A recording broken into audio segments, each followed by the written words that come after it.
மொழியால் உலகை ஆண்டவன், ஈருலகம் போற்றும் குரலானவன், அறிவுக்கு நல்வித்தானவன், வாழ்விற்கு இல் மொழிந்தவன், வெண்பாலில் உலகை வென்றவன், முப்பாலில் நல்லுரை ஈன்றவன், தெய்வத்தின் புதல்வன், எம் தெய்வ புலவன் திருவள்ளுவர் கூறிய குறள்களில் ஒன்றான கல்லாமை பற்றி கூற வந்துள்ளேன்.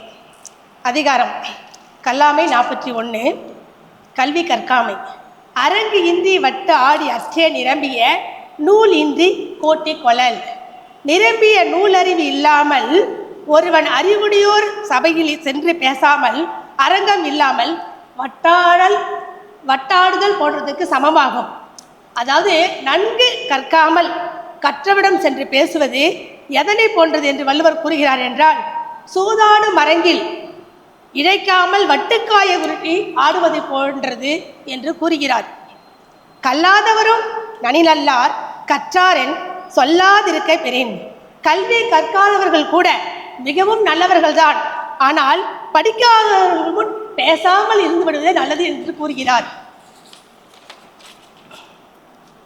கல்லாதான் ஒட்பம் கழிய நன்றாகினும் கொல்லார் அறிவுடையார். கல்வி கற்காதவனுக்கு இயற்கையாகவே அறிவு இருந்தாலும் கூட அவனை கல்வியில் சிறந்தோன் என்று அறிவுடையோர் ஒப்புக்கொள்ள மாட்டார்கள். கல்லா ஒருவன் தகைமை தலை பெய்து சொல்லாட சோர்வுபடும். கல்வி அறிவில்லாதவர்கள் தங்களை பெரிய மேதைகளைப் போல காட்டிக்கொள்வார்கள். போலிவேடம் பூண்டு கற்று தேர்ந்த அறிஞர்களிடம் அவர்கள் உரையாடும் பொழுது தெரியும் என்று கூறுகிறார். உலரெனும் மாத்திரையர் அல்லால் பயவா கலரணியர் கல்லாதவர். கற்க வேண்டிய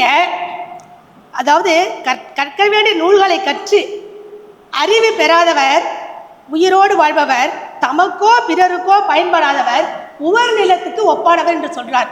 உவர் நிலங்களும் ஒன்றுத்துக்குமே பயன்படாத நிலம், அப்படி இருக்கக்கூடாது என்று சொல்லுகிறார். விலங்கோடு மக்கள் அணியா இலங்க நூல் கற்றோரோடு ஏனையவர். கல்வி அறிவு இல்லாதவர்கள் விலங்குக்கு சமமானவர்கள் என்று கூறுகிறார்கள். அறிவு கொண்டவர்களை தானும் நன்முறையோல் வாழ்வதோடு பிறருக்கும் ஒளி கொடுத்து வாழ்வார்கள். கல்விக்கு எல்லை இல்லை. கற்றல் என்பது நம்மை சிறந்த மனிதராக மாற்றும் ஒரு மாபெரும் சக்தியாகும். காமராஜரை பற்றி சொன்னால் அவர் ஒரு படிக்காத மேதை என்றே சொல்லலாம். அவரால் சிறுவயதில் படிக்க முடியவில்லை. கல்லாமை இருக்கக்கூடாது என்பதற்காக அவர் கட்டாய கல்வி, இலவச கல்வி, இலவச மதிய உணவு திட்டம் என பல திட்டங்களை கொண்டு வந்தார். கல்வி கண் திறந்த காமராஜர் என்று கூறுவார்கள். தமிழகத்தில் 13,000 பள்ளிகளை ஆரம்பித்தார், கல்லாமை இருக்கக்கூடாது என்பதற்காக.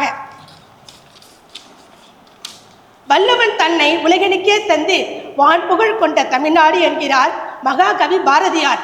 வள்ளுவனை தந்தது தமிழகம்.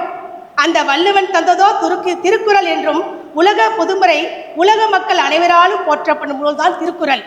கல்லாமை கண் இருந்தும் குருடு ஆக இருக்கும் நிலை, காது இருந்தும் செவிடாக இருக்கும் நிலை. இந்த இரண்டுமே கல்லாமை, கல்வி அறிவு இல்லாமை என்று கூறுகிறார். நன்றி, வணக்கம்.